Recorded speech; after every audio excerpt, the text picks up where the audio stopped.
perusing the internet trying to find interesting people and things, and I actually came across the commission, and I didn't even know we had a human rights commission. I didn't even know You're that was not a alone. thing. You're not Yeah. alone. Is that pretty common? Do most people know that we have that?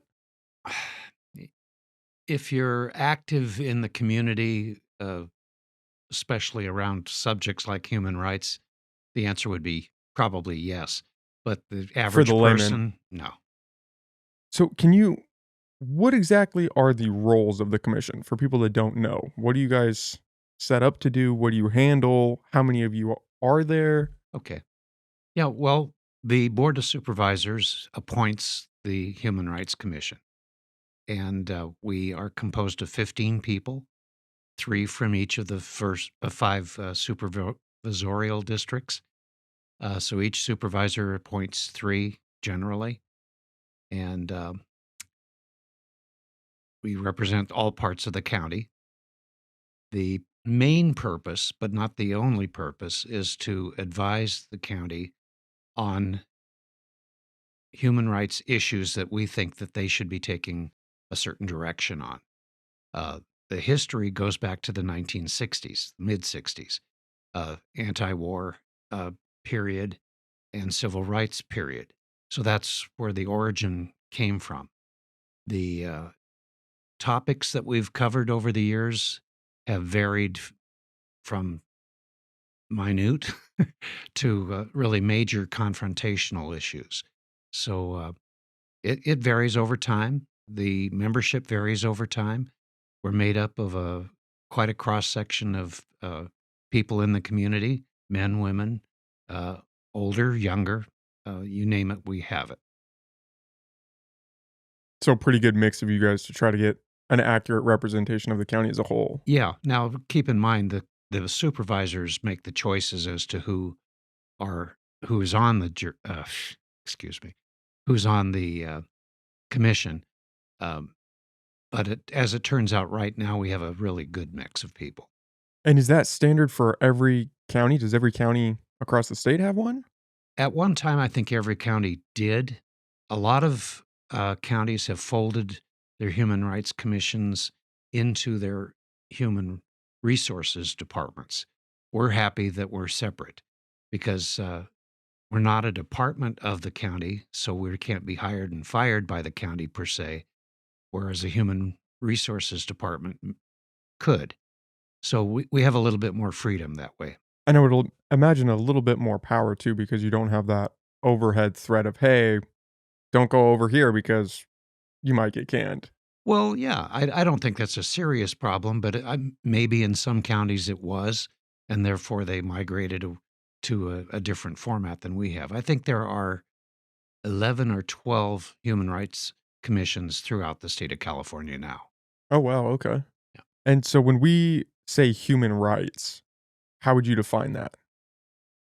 It's basic survival rights of every group in the county, whether that's gay, straight, uh, uh, ethnic minorities, religious minorities.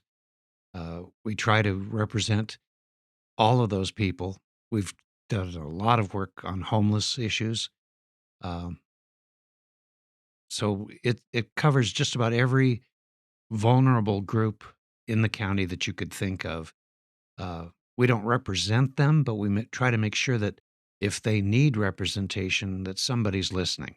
So we uh, provide resource cards uh, for those people that aren't well connected, don't have a computer, don't have a phone, perhaps. Uh, they can get the services they need or the help they need. It's not all about providing services as providing connections. And in terms of the power that you guys have, what does that translate to? It's more a matter of how persuasive we can try to be. So you guys are providing recommendations on ways to handle situations. That's correct. Okay. Um, we provided a great deal of input to the county and to the city of Eureka a few years ago on homeless issues. Um, some of it some of it got attention, some of it did not. We have to take our successes along with our failures. Is there any guarantee that anything will come from a recommendation from you guys on the commission? Not on its face, but if we feel strongly about something, and let's say we're proposing something to the county, uh, we don't have to take their first answer as their final answer. So we can try to persuade. We can go to the media if we feel that's justified in trying to persuade the power brokers, if you will, uh, to change course. So it really is about just drumming up the support and getting people involved so that you guys can make that impact. You don't Yes, necessarily have the power to paint with a broad brush and say, "Okay, now it's we fixed," don't make any rules. We just recommend rules. which is sometimes a powerful tool in and of We itself. hope so. Yeah. And so the human rights idea, homeless, I would imagine discrimination falls under that as well. Social issues, are you guys pretty involved in that? Yes, you It's can't all separate them out very well. Uh, Social issues are connected to everything else because depending on your point of view, the moral high road is something that everybody should aspire to, and uh, there's an element of that in every issue that we deal with. how long have you been with the commission? This is my 8th year. 8 years, wow, I congratulations. had a 1-year break, but, uh, 8 years overall. Do you feel like there has been a tangible change or tone of progress since you first started in terms of the social issues, in terms of homelessness especially?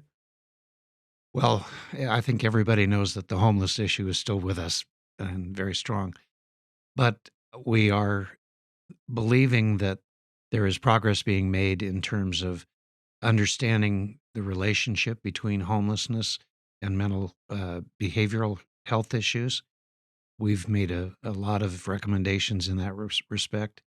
So, uh, and I do think that as far as the county is concerned, which is where we get our origin from, we have a good working relationship with the board of supervisors now. Hasn't always been the case.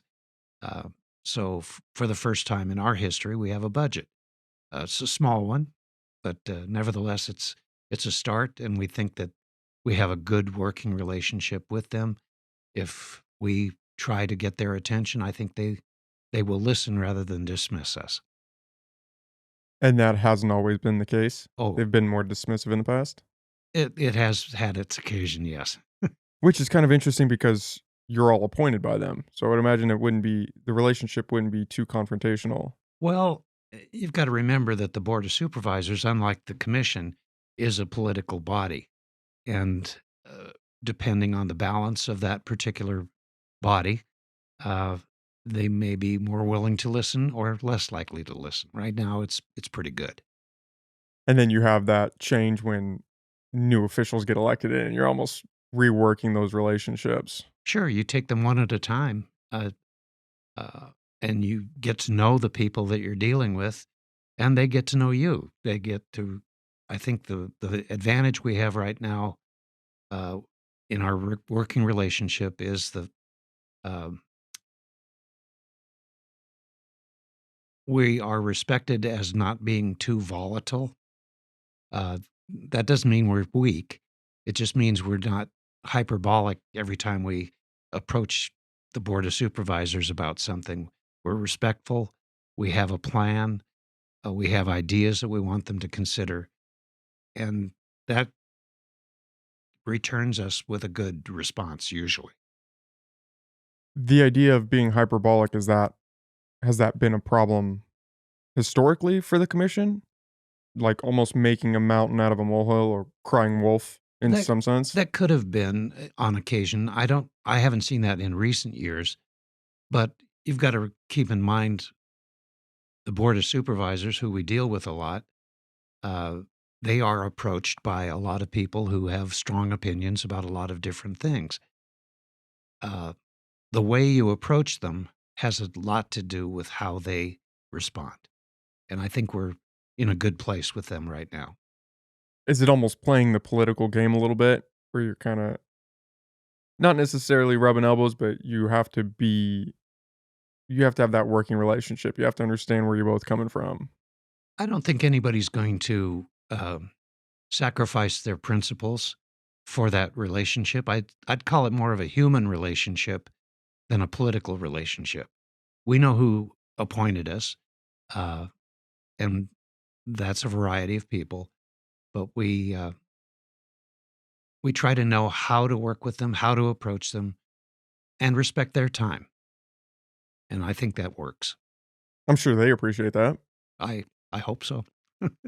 When going back, so when it was a contentious relationship between the commission and the board, what did that look like? Just being dismissal of recommendations from you guys, not necessarily listening to the proposals that you're bringing up or the issues that you're identifying in the county? It's a little hard to pinpoint exactly a single issue, but I've seen times when somebody might be approaching the board of supervisors, like at a board meeting, and they're basically or figuratively pounding their fist on the podium. That's not useful. It shuts people's attention down immediately, and we try not to do that at this point. So you guys try to take a more measured stance. Yeah, that's a good word for it. Yeah. Probably helpful. If you're the guy up there screaming, some people just kinda instantly tune out.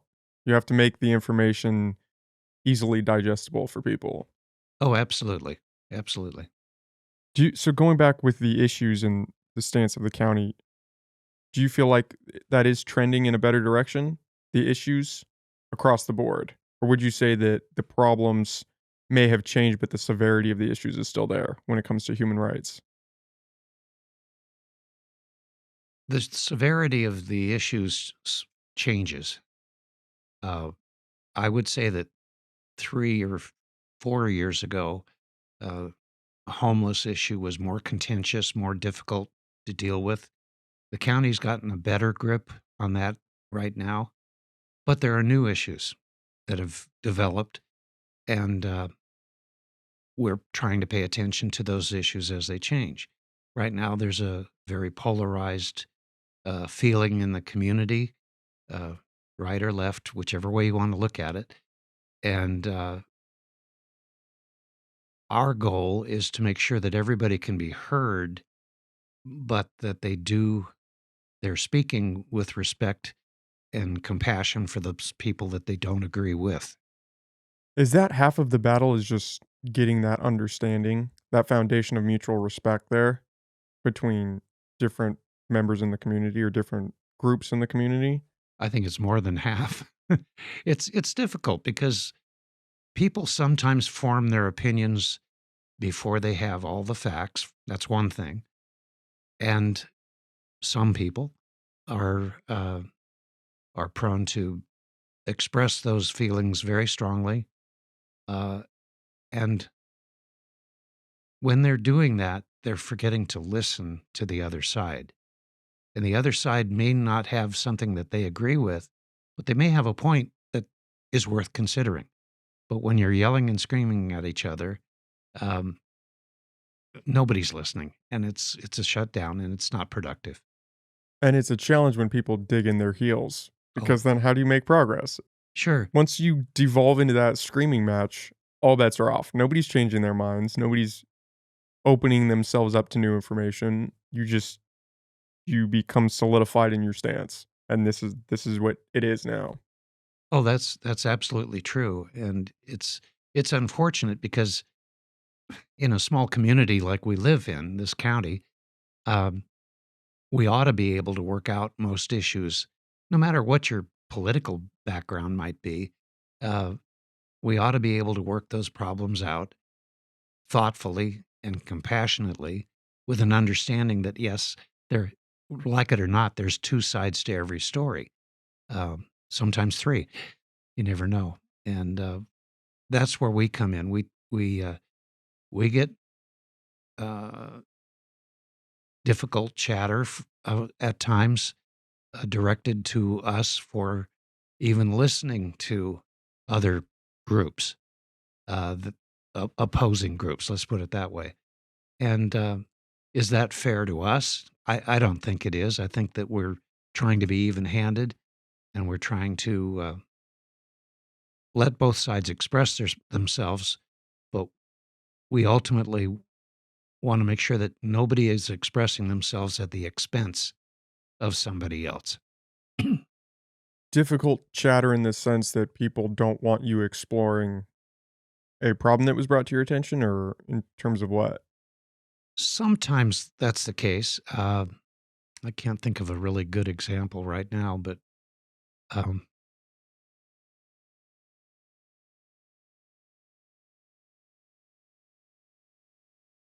let me think here moment.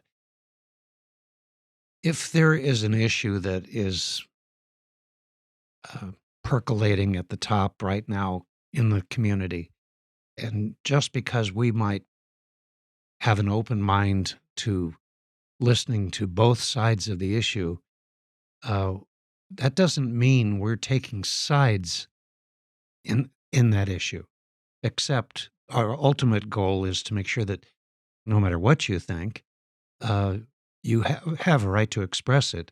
You just don't have a right to misconstrue it.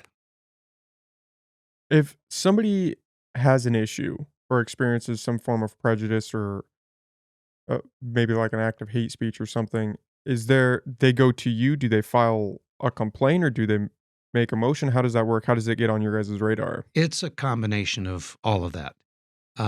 Yes, some people have. Well, we have a message line. People can call in anonymously if they wish, but we prefer that they leave contact information so that we can get back to them. Follow up. Right. And those people will call us. They'll tell us that my neighbor is discriminating against me on the basis of the color of my skin. Um, there isn't a lot we can do in that case, but we do try to find out if first, have you contacted the police? Have they physically threatened you, or is it just verbal? We try to understand the depth of the situation first.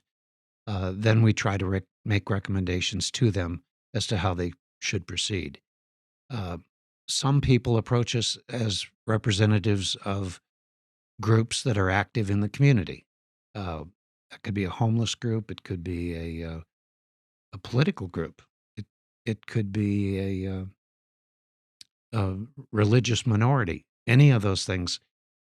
If they think that we can provide leadership, especially where it applies to advising the county, they may approach us in our meetings. We can then decide whether or not to take action uh, as we see appropriate. Do you guys have an investigative side of the commission, or a subcommittee that kind of looks into these accounts to try to We get all the facts? we have about 7 or 8 standing. No, I shouldn't say standing. Ad hoc committees that are always in place, built around the most pressing issues that seem to be top of mind at the time. Uh, Homelessness is one. Anti human trafficking is another. Uh, we have committees that are covering indigenous people, uh, racial relations, uh, religious bigotry. Uh, I know I'm leaving out a couple, but you get the idea. Those committees are always in place, and sometimes there's little activity on any particular one. Other times they're quite busy. So those subcommittees meet to try to recommend to the Human Rights Commission itself where we ought to go with this or what we ought to do. Uh, in this case, we're considering having a meeting in the near future in Southern Humboldt. Southern Humboldt is an area that's got a lot of issues right now. Homelessness has certainly been one of them, but now it's an economic downturn as well. We have held meetings there before, and we got a good turnout from the community. What we can exactly do, we don't know going in, but we can listen and try to understand. And now that we have a little budget, I said, we can afford to reach out to the Southern Humboldt community again and try to arrange a meeting, probably in Garberville, in the near future. Economic downturn because of the cannabis industry kind of I'm sliding? assuming it's mostly because of the cannabis industry. I used to work in Garberville at a supermarket, and it was the community seemed to be thriving pretty well then, but doesn't seem to be now. Yeah, from what I've heard, it's the structure of taxation that's been really messing with them. Yeah, I'm not an expert on Neither that am I. particular issue, but I've got enough anecdotal feedback from people to know that that's probably something that continues to need the board's understanding and action. And so your guys' role in that would just to kind of stop the slide or preempt the slide and help out the community members? Well, in that particular situation, if it's mostly an economic or a um, taxation type decision, we don't have much of a role there. But if the results of inaction are leading to more homelessness, um, more blight in the community, and then maybe more confrontation within the community, that's where we start to pay more attention. The human trafficking aspect is one that I think is rightfully scary for everyone. Mhm. Is that fairly prevalent here in Humboldt? It's a lot more prevalent than we think. We've worked a lot with Empower, uh, Pow, uh, Empower, Preserve, and oh, I'm sorry, I can't remember the name. EPI. It's related to a local church, and one of the leading advocates there is a survivor herself, um, and she has been tirelessly working toward educating the public about human trafficking in Humboldt County primarily. Uh, to the point where they got bus advertising for a year and a half or so on the major transit buses to try to draw people's attention, give them a phone number that if they're being trafficked or if they know of somebody that is being trafficked, they have a resource that they can reach out to. They have a facility at the Salvation Army uh, Center here in Eureka that allows people to drop in. Uh, They can stop in for things as simple as toiletries or just to talk, just to share their issues. Sometimes it's a housing issue. They can find an alternate place to live so that they're safe and not subject to the trafficking that they're experiencing. And so we've tried to support them. We had a $20,000 grant from the county which has been used up now, but it was administered by the Humboldt Area Foundation, and it was doled out in various ways to uh, support the anti-trafficking effort. And I think it's had some success, but that's a continuing issue too. Yeah, that's a battle that just doesn't end with the drop of a hat. You can't just flip a switch and then human trafficking is over. No, and you have people that are perhaps parts of a vulnerable community in the first place. And because they're vulnerable, they're ripe pickings for somebody that wants to take advantage of them. And that can be male or female. Doesn't they're not selective about that. Well, that's what you hear a lot with things like those homeless encampments is Mhm. that it's ripe with that because you have a bunch of people in these condensed areas that are usually kind of off the beaten path of the regular public. Officers aren't necessarily going back there all the time to protect those people. There's open drug use, and that kind of breeds this era of, well, maybe there's some trafficking going on back there too. We can speculate, but I would have to believe that's probably true. And the behavioral health element is also a factor. Uh, if you're not in your at your best, let's put it that way, you're more than likely a good candidate for somebody to take advantage of you. Yeah, especially that. I mean, if you're down on your luck, life is not going your way right now. You're just trying to get through the day, Mhm. you're way more vulnerable than if you're sitting at home on your couch. Yeah, well, absolutely. I wanted to ask, I'm not sure if you remember that homeless encampment, I think it was on 6th and West Ave. It was down behind the Humboldt County Office of Education buildings back there. I was present when they disbanded it. What do you make of that and their call to do that? Well, it's a hard balance because you have property rights, which obviously I believe that was Office of Education property, uh, and you have the human element. They have to have an alternative place to go. I do understand that most of those people, if they didn't take it, they were at least offered alternative places to be. Uh, are they always the most desirable? Probably not. But uh, at least services were provided, and in some cases, transportation was provided so that they could relocate. It's almost a double-edged sword because what do? You have this cluster of people, and particularly for that one, there was just so much trash that these people weren't living in the best of Well, it's situations. filthy. Yeah, there was reports of a ton of crime going on back there because it was pretty forested area. Hmm. So what do you do? Do you let these people live in this sort of squalor and just hope that they get by doing that? Or do you clean them out and then what do you do after that? You clean them out and then they go somewhere else and do the same thing? There's no plus in it for the community to just keep moving them around. But there is a plus in the community for having some kind of a plan on the part of whether it's a city of Eureka or Arcata or the county outside the cities. Uh, they, my belief is that they shouldn't move people just for the sake of moving them. They should move them with a plan.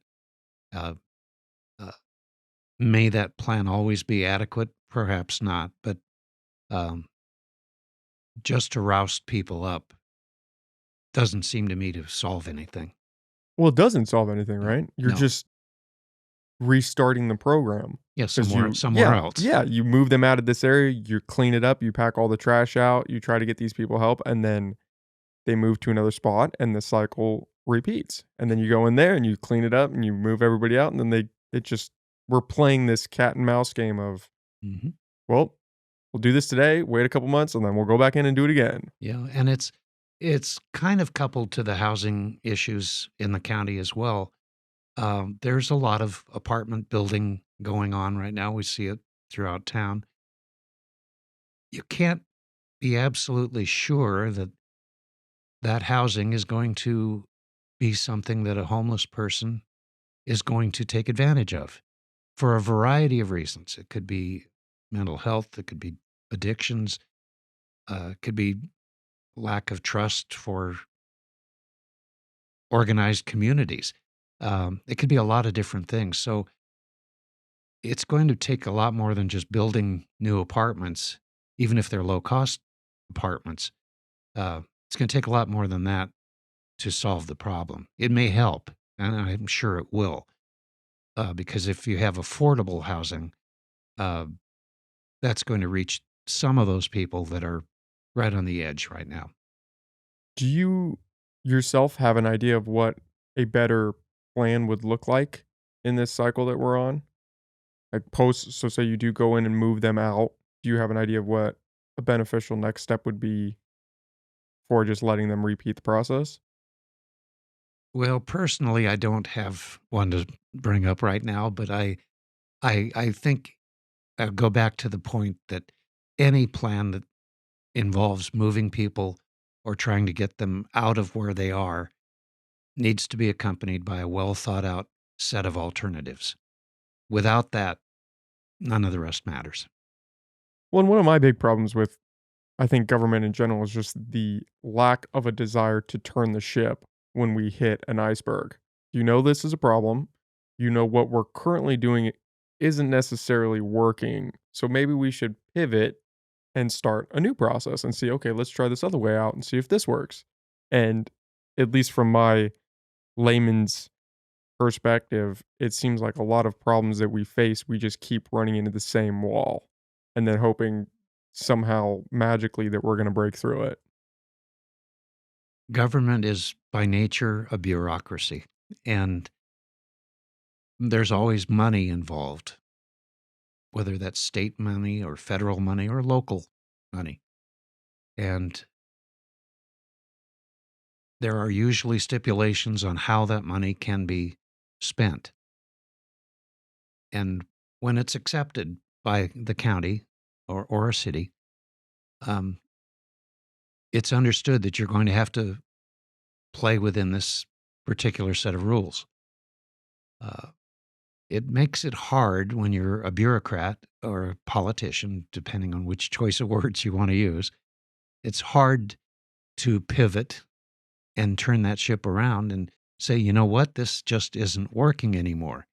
Yeah, we'd love to have the funds, but if we can't do what we see as the right thing to do, but we keep your money, uh, that's a choice that some of them are faced with all the time.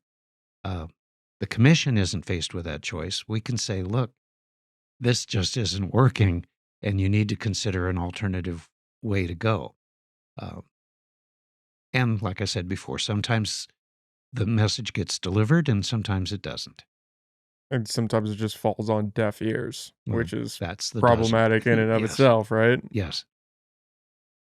Do you think that I mean, what would you say are the prime problems that are facing the council right now? Is it just a division of those subcommittees to some extent, the trafficking, the homelessness, the relations amongst the community members, or is there a prime one that sticks out that is challenging right now for you guys? Yeah, I hesitate to go down this road, but I will. Uh, right now, it's the level of discord in the community. That's kind of a general thing, not on any particular committee's agenda per se, but we have generally worked under the radar most of the time in the community. Uh, it's unfortunate that a lot of people in the community don't know what the Human Rights Commission is. Uh, but if you're coming at it from the point of view of an activist or somebody with a political agenda or something like that, you do pay attention. And all of a sudden, we find ourselves uh, at the center of issues that we never really expected to be. And that's unfortunate because what we were talking about earlier with some of the people who aren't listening, um, if they aren't listening, it doesn't matter what you say, but you still have to keep trying to say it. I hope I'm not talking in circles there, but um, the dialogue in the community is important, and it's not particularly positive right now. So we find ourselves playing defense on things that we shouldn't feel we need to. For instance, um, the county of Humboldt recently passed an anti hate speech resolution about 2 or 3 weeks ago. Happened to be present at that board meeting. I wasn't there officially at all, but I was quite pleased with what they said. I didn't see it as controversial. Uh, Others did. Um, and now the commission wants to take a position on either praising or correcting what the board has put out there. Uh, I have a feeling I know how that'll turn out, but we'll go through the process and talk it through. Um, just because you are against hate speech, I think most of us understand what that sounds like, doesn't mean you are against people speaking up for what they believe. It's when that speech and when that belief becomes damaging or hurtful to people who have done nothing wrong, that's when we are concerned.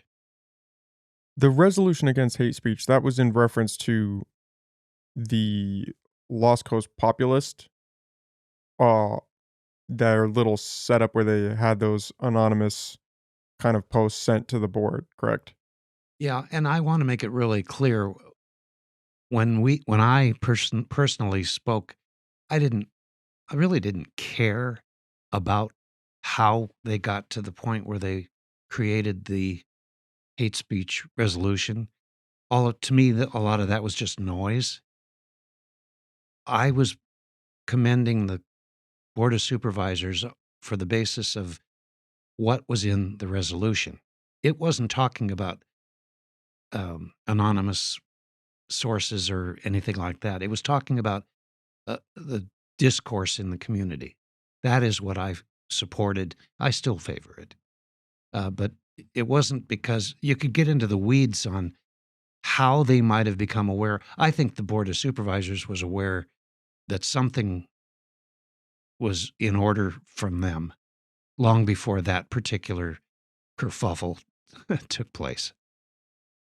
Because of a rise of hate speech against Well, the members in the public or just a general sense that well, tensions were the rising? board of supervisors has been getting peppered with some regularity uh, on those kinds of issues, and so is the city council, especially Eureka, and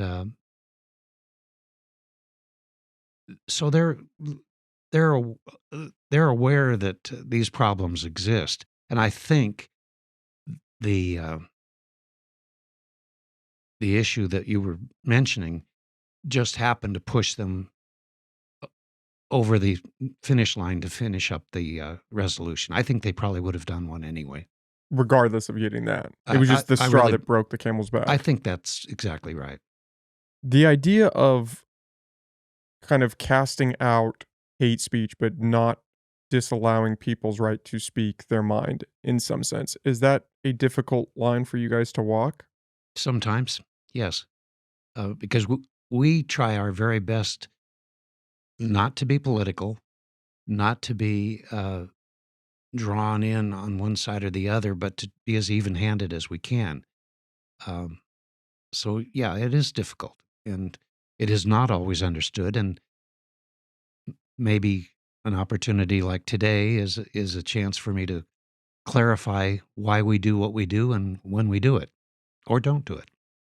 Well, and it must be challenging in the day of the internet and social media because a lot of the backlash that I've heard in reference to the board's motion against hate, right, or the resolution against hate, is that it seemed counterproductive in some sense because if you take into account that it was this anonymous source initially, if you take that into account, people feel that, well, the internet is full of just crazy people saying crazy things just to get a reaction out of people. This idea of trolling, of baiting people to kind of lead them in and then you kind Sure, of I agree with diss that. on them. I think that's true.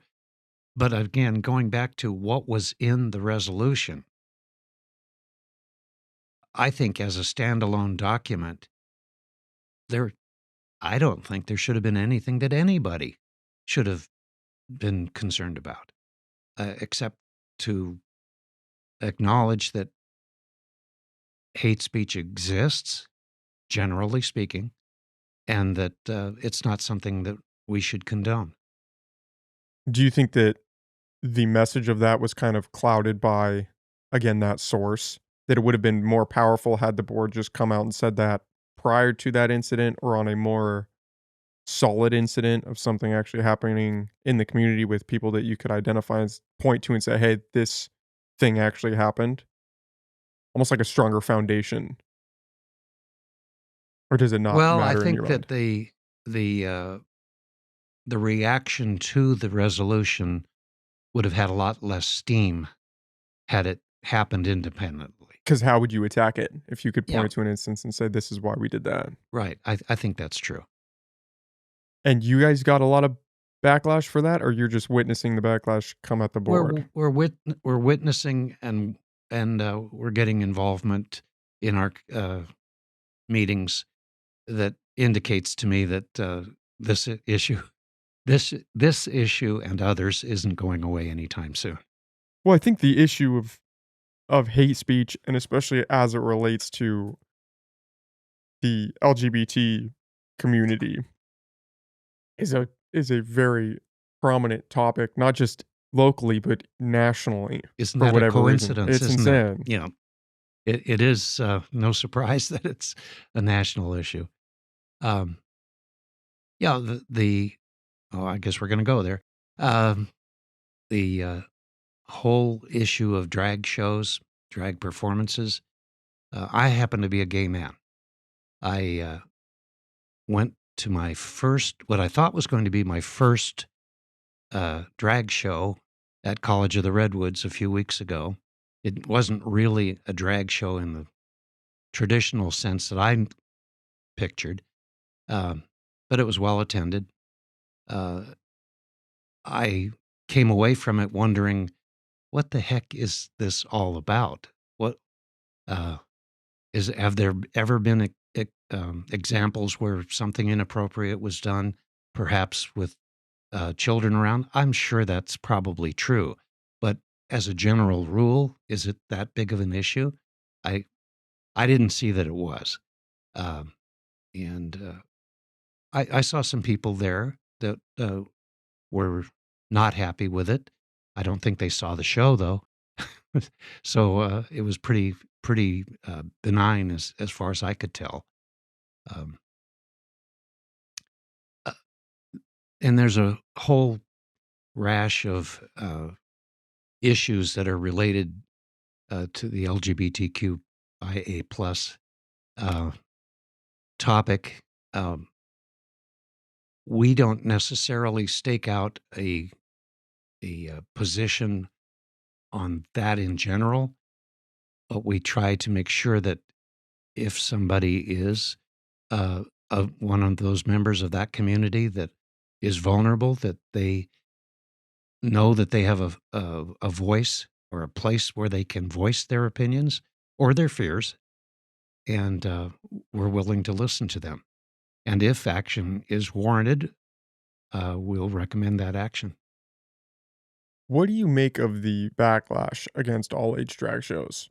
Do you think that a lot of that is unfounded? Do you think there's some validity to it? Do you think it's just being blown out of proportion?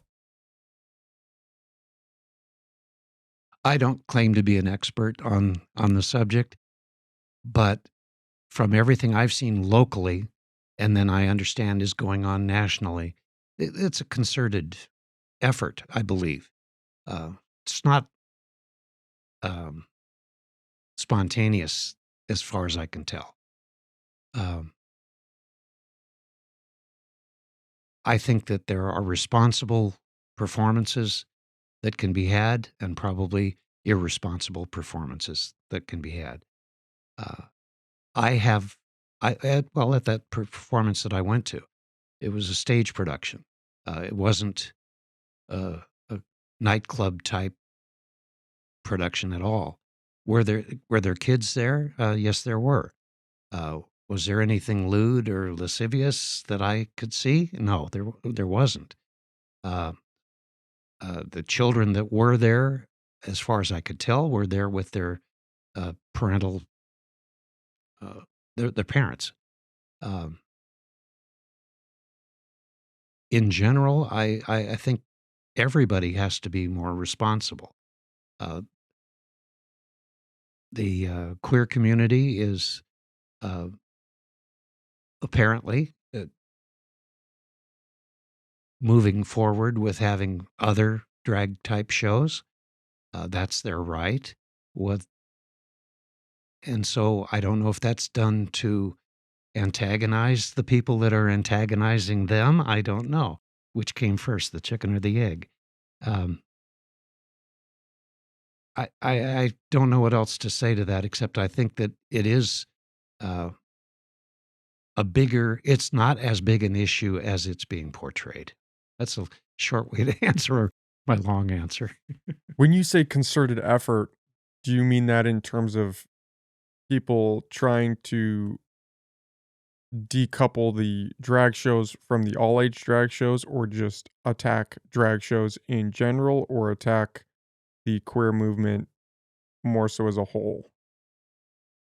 I'm That's getting kind of a in loaded question, Yeah, huh? I'm getting into an area that I'm not really very well qualified to answer, but I do think there is a concerted effort to inform the public about drag shows generally. I didn't say inform them well. I just said inform because I think that when I say there's a concerted effort, I think that effort is primarily aimed at um, people who probably have no knowledge of drag shows at all. So their first opinion about those drag shows is what they're being told. So if the information is accurate, great. That's what it should be. If it's inaccurate, uh, then there needs to be an attempt to clarify that situation. Well, it's challenging because it surrounds this idea of children, and whenever kids are involved, people are rightfully so kind of charged, and you can kind of use that energy in any way that you would like. Yeah, I think that bringing, well, bringing kids to a drag show, if we're going to stay on that, uh, is a tough decision, I would think, for any parent. Uh, but they have a right to make that choice with their children. I didn't say for their children, but with their children, as to whether or not this is something that they want to do. Um, I know that just by the nature of the conversation, when you bring children into it, you charge up the whole subject that wouldn't have had anybody's attention otherwise. And how many children are involved? If one is inappropriately there, that's one too many. I'll grant that right away. But the day that I attended this show at CR, I would guess there might have been 5 or 6, maybe 7 children that I saw. Otherwise, it was an adult audience, and like I said, it was pretty benign type of performances as well. So those kids probably thought it was just a lot of fun. Uh, Everybody has a difference of opinion. I fully admit that. Uh, the next step I think that's important is because of the kind of communication or miscommunication, depending on your choice of words, uh, the commission is embarking on a program of developing public service announcements that will be aired locally on television and radio and in social media uh, from the point of view of various groups in the community. Uh, some of those groups will represent racial minorities, religious minorities. Uh, some of the groups we've been talking about just now uh, will be speaking their truth, the way they see it, uh, to a camera with a brief message. And the whole point is humbled better together. Uh, we'd like to make this a positive effort, not a negative effort. So we're not out to attack anybody, but we're trying to better inform people of what it's like to be part of a religious minority, for instance. Uh,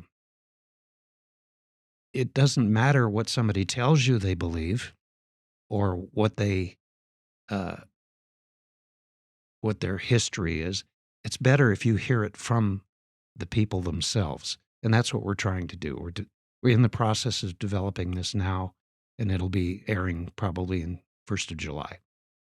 And so these PSAs, they're gonna cover a wide variety of topics from the perspective of those people who are directly Yes, being presented the with those speakers problems. will be people that are part of those various groups. Uh, Ultimately, we've identified about 15 different groups, some of which we've talked about a little bit here. Some have signed on immediately to express their views, and we're working on the content now. Uh, Others have been a little less responsive, let's put it that way, to getting their message prepared. But we think that once they see the results of the first round, which is 5 or 6 different commercials, that they will probably want to join in on the second round. And is the goal to build I'm sorry, what were you gonna say? Well, I was just going to repeat some of the groups: indigenous groups, uh, homeless groups, and not so much the group, but the message from an individual point of view. And is the goal with that just to disseminate the individual story or to make a a sort of broad appeal to the general public in terms of understanding these people? It, it's that's the effort, is to improve the understanding of those people, and if they choose, remember the content is chosen by the people that are involved, not by the Human Rights Commission. Uh, if they believe that they can correct a misunderstanding or a miscommunication that's out there, this is a good opportunity for them to do that. Are you guys going to have an oversight panel or anything with that, or this is purely the content that will be in those is purely up to the individual involved? The content is up to them as long as they understand it ultimately is tied together with the one theme, which is that Humboldt better together. The only way we are involved in changing the content, if you will, is to try to fit it down into 30-second uh, ads that make sense and aren't rushed. So obviously, our first effort to get people to submit content, we ended up with mini speeches, and that just doesn't It's work. too long. And it's hard for people to pare things down to a brief bullet point, basically. But that's where we get involved, and where the production company is involved as well. Not to change the meaning or the scope, but just to make it work. Is this going to be a social media campaign, or are you guys gonna put this out on O- local stations? Originally, it was intended to be just on local stations. We are trying to improve our social media presence. We're not very busy or very active, uh, and we have some people now in the commission that uh, are not only willing but able to uh, better address social media questions than I would be. Yeah, I've seen your guys' Facebook page That's for the commission. Yeah, pretty it's stagnant. yeah, a lot of just old live streams from lockdown era and stuff like that. Yeah, it needs work for sure.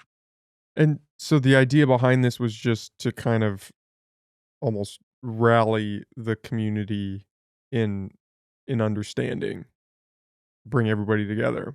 Well, that's the whole idea. Will we bring everybody together? I would certainly be pleasantly surprised if that was the case, but at least there is a different narrative being offered, and that's what this is all about. Do you feel like in our age today where everybody is so accessible to each other, do you think that the understanding of different perspectives is still as deep as it would have been 50 years ago or 20 years ago or pre-internet? Well, that many years ago, we didn't have that many differences of opinion. But we had differences of opinion, but we didn't have as fragmented a discussion as we have now. And I think that's the key difference. The internet, when I was growing up here in Eureka, I don't want to date myself too much, but we had one television station for many years in my life. Uh, Now with cable, you have A ton. a ton of them, and then along comes the internet and social media in the '80s and '90s and 2000s, and you just like this program here, you have a variety of sources of information. You can take that information as gospel, or you can just add it to your arsenal of sources uh, to make a hopefully an informed decision and create a informed attitude about things. What do you think that that fragmentation stems from? Just the insane amount of information that we have? It is certainly that, but, uh, for better or for worse, people are smart. They see opportunities, and they are willing to, capitalize on those opportunities, sometimes to make a buck, sometimes to make a point. So you think it's more of this idea of, on some level, a bad actor initiating things? I don't think it's always intentionally bad acting, but I think that slips in, and, if not called out on it, I think it has a good opportunity to succeed because there are a lot of uninformed people in the world. Uh, I'm not saying stupid. They're just not I as would say stupid. There well. are some Well, stupid that's up people. to I you throw to say. myself in there sometimes too. Well, I'm stupid on some issues. That I agree, but I think there are people that are underinformed, and they are prime candidates to either be informed well or poorly. I think the challenging with information nowadays is everybody operates on their own terms. So everybody has their own facts. Mhm. Everybody has their own interpretation of those facts, and you can just wage war with that because you have facts on your side. This idea of do your own research, everybody has co-opted that into the sense that because I googled some things, I know exactly what the truth is, and you disagreeing with me is not a challenge against my set of facts, it's a challenge against me, and I can't have that, so you're wrong, just fundamentally. I I I Google as much as anybody, and I am would be the first to say that I don't believe necessarily the first thing I see on as a Google answer to my question. Uh, and there really is only one set of facts. There are interpretations of facts, there are misquotations of facts, but facts aren't variable. They're they're they're they're a constant thing, and, it's like saying 2 and 2 isn't 4. Uh, it isn't a matter of opinion whether it's 4, it's a pretty well established fact. So, yeah, we could get into the weeds of that kind of a discussion, but it's common these days to say exactly what you said, that these are my facts, and I'm uh, I'm sticking with them, and your facts are wrong. That's really not the way we should look at it. We should be exploring what are provable facts. It almost seems that there's a desire to move away from that in some sense by some groups, that the objective fact isn't a thing that should be considered anymore. It's all about subjective truth in your own lived reality. I would challenge the wisdom of that because, I agree with that. yeah, I It's a slippery slope to go down. it is no matter which side of the equation you're on, it's very risky, and ultimately, I don't think it's productive. Well, if we start eroding facts, I mean, where does that lead us as a society? If we can't agree on a set of objective truths that are just that, are objectively true that you can argue against if you'd like, but it's kind of a mute point because they're established. This is we know without a like gravity. Nobody's arguing against gravity. You have people arguing for flat earth, Yeah.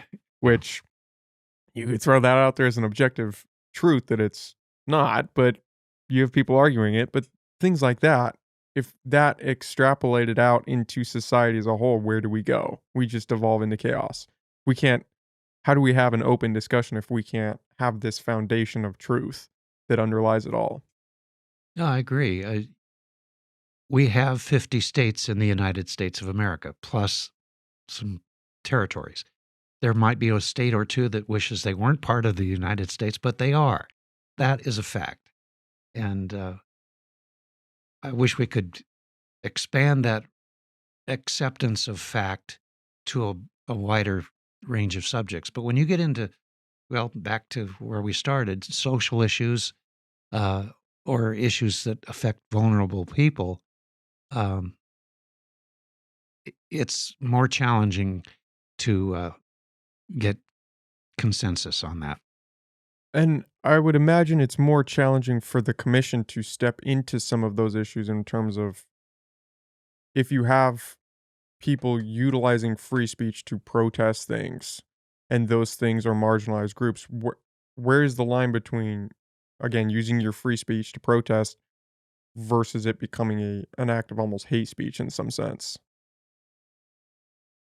Because That's you that have these politically charged activists on both sides nowadays, right? sure. That's difficult. Um, it's a moral decision on each person to evaluate themselves. If they're not willing to evaluate themselves, that's a different story. But if they are, I have to believe from my own personal life that they would eventually say, "Well, okay, this is what I strongly believe, and I have a right to say it, but if it's going to be hurting somebody else or cause them to be hurt just by virtue of your choice of language, uh, then maybe I refrain from saying it or I tone it down." Uh, There are a lot of people in this county, in this country right now, who are not willing to tone it down. Uh, I see that as a problem for the country, as well as for those individuals. That they're not willing to tone it down. Yeah, or even consider toning it down. I think if we won't even have that conversation with ourselves, how can we have any conversation with anybody we disagree with? It has to start with yourself. And a lot of people haven't given it that much thought yet. Do you think that free speech line, the free speech to hate speech is a spectrum of sorts, or do you think there's a hard line where it crosses? And especially in regards to protests, do you think that there's this like a finite moment or a finite phrasing or something of that sort? Or it's a little more gray zone? I'm afraid it's probably a little more gray zone.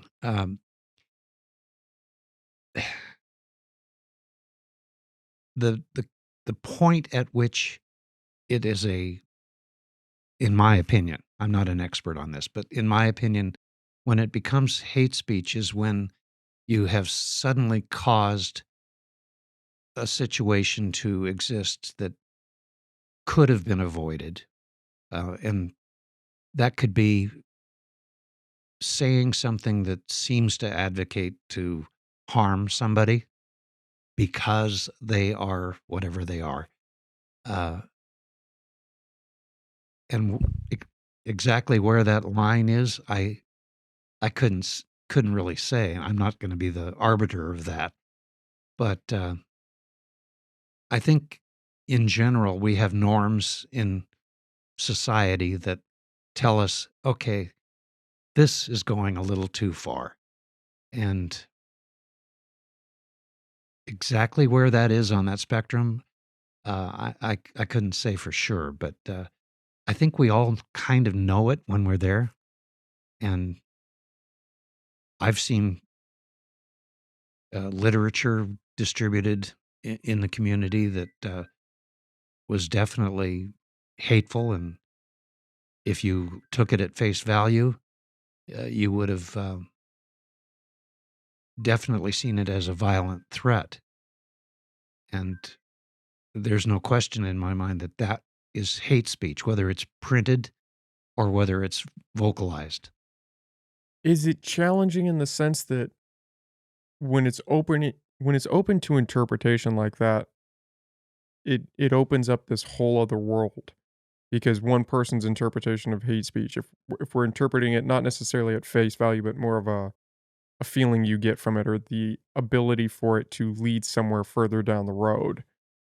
Well, the sticker that was referring to was something that was distributed in McKinleyville on the Hammond Trail.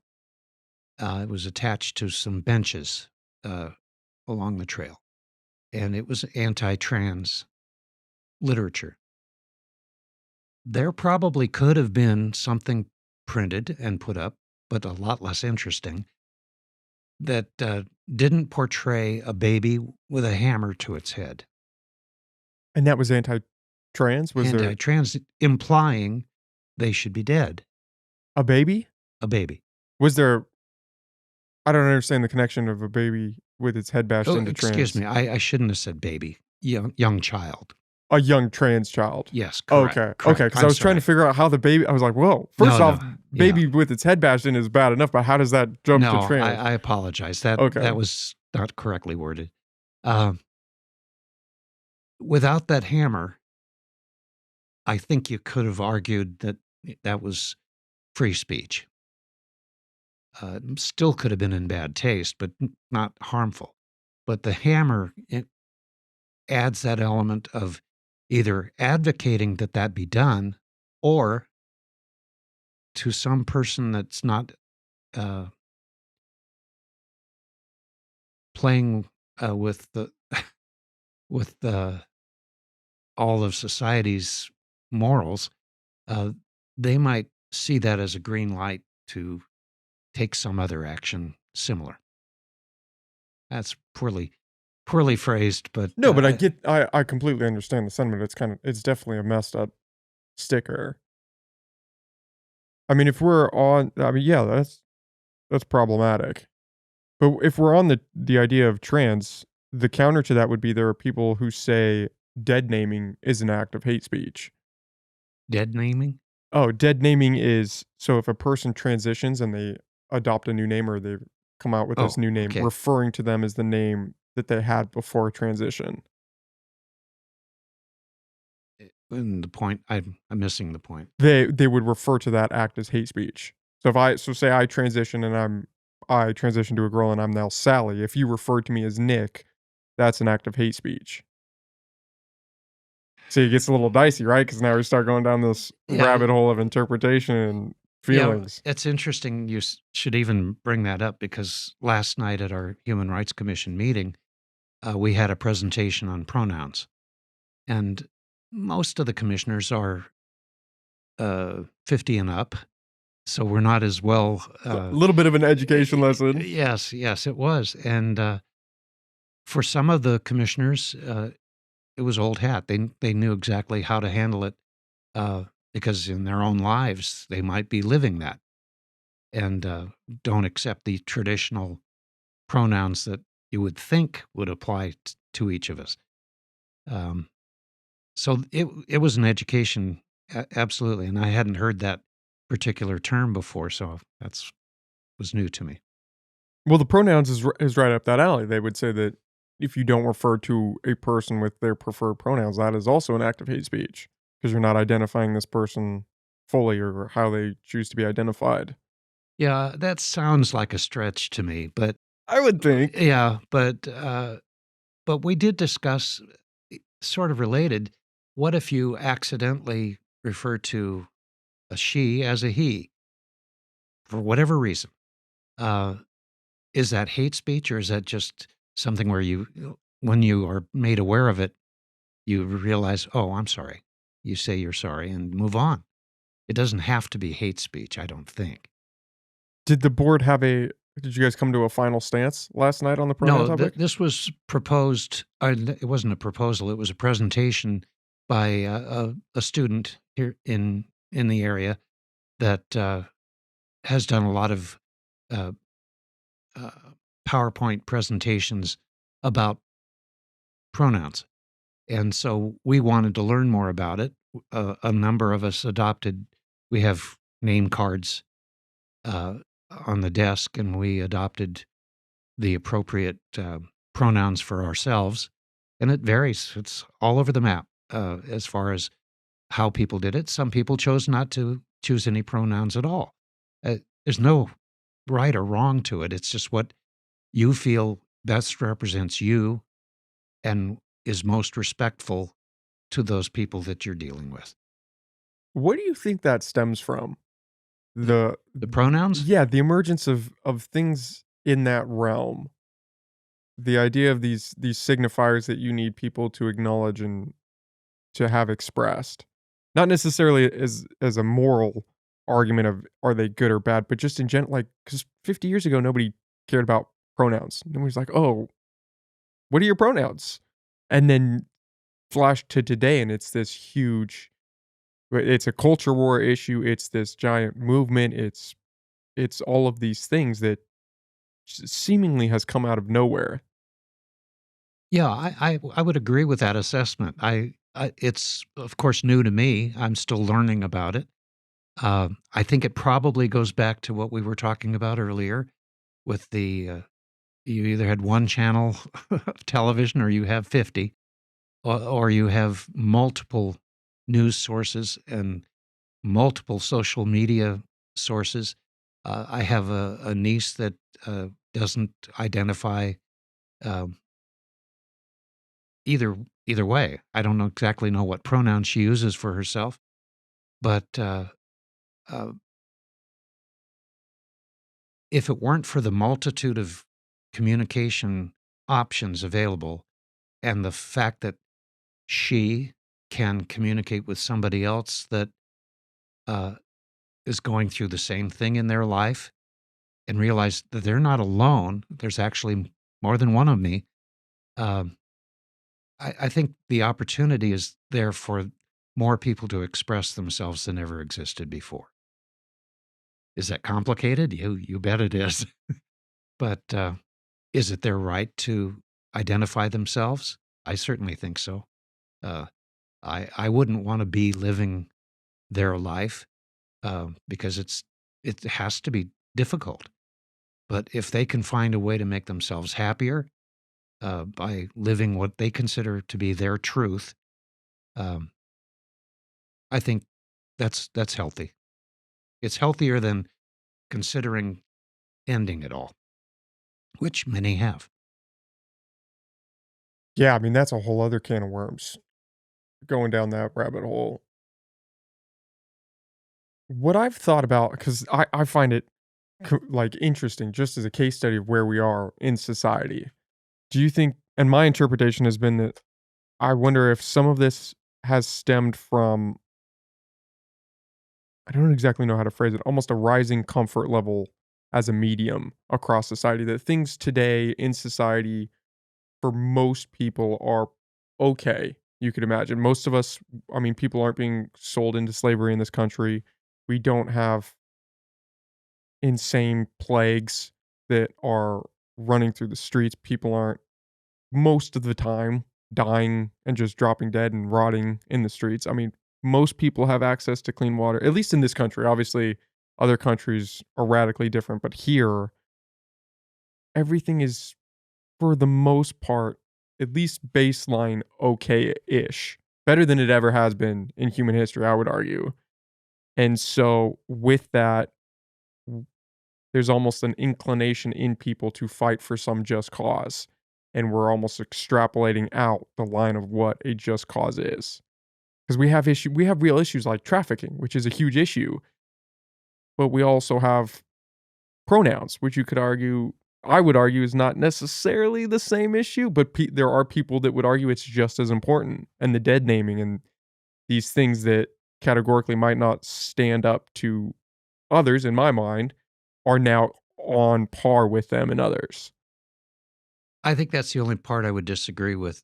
Are they on par or are they just among a number of issues that we can talk about? I think a lot of what you said, you qualified by saying for the most part, or things are better ish, things like that. Yes, I would say that's probably true. We have a high standard of living in this country, but you don't have to go very far from this room to see people living on the streets, uh, people walking up and down the street, screaming and yelling at the sky. Um, you, those issues aren't as common, maybe, as they once were, but they're still there. Would I? What am I going to be the most concerned about personally? Uh, the homeless person that, despite all their best efforts, can't find a place to sleep if they're choosing to, or worrying about pronouns. Um, I think there's room to discuss both, but one has a little bit higher priority in my mind than the other. Yeah, I would agree with that. I just think that there are shifts happening among how we identify which is more problematic or which should be a bigger focus, not necessarily more problematic, but where our attention should fully lie. And I think that shift is kind of fascinating to watch as a guy almost just coming on the scene and actually starting to pay attention to how the world works. Yeah. No, I agree. It's shifting, and we have to be aware of that shift and decide individually and collectively whether that shift is healthy or not healthy. And, or is it a distraction that we could avoid if we wanted to? Okay, well, Jim, this was a lot of fun. I appreciate you coming on and talking with me. Well, this went in directions I wasn't exactly sure it was going to go, You and but me both. I see you brought some pamphlet. Did you have anything you want to add here before no, we I wrap just up? brought it up as just brought them as a reminder of what we do. But I think I remembered. Okay. Really, I appreciate you coming on. This was a lot of fun. Do you want to plug where people can find you, where they can find the Human Rights Commission, Sure, all of your guys' stuff, your social medias, anything like that? sure. We have a Facebook page for the Humboldt County Human Rights Commission. As we said earlier, it's not the most active in the world, but we're going to fix that. We have a web page uh, on the county website at humboldtgov.org. All you have to do there is look under boards and commissions, and you'll find the Human Rights Commission. And if you have a serious personal issue that you think we can help you with, uh, and you're willing to leave your name and number, we have a phone number that's 707 268 2548. And we'll try to get back to you with a responsible type of answer for your question. Okay. And the PSA is coming out over the S- next few months, Oh, sometime in the first 2 weeks of July. first 2 weeks of July. Yep. Okay. All right. Well, thanks, Jim. Okay. Thank you very much.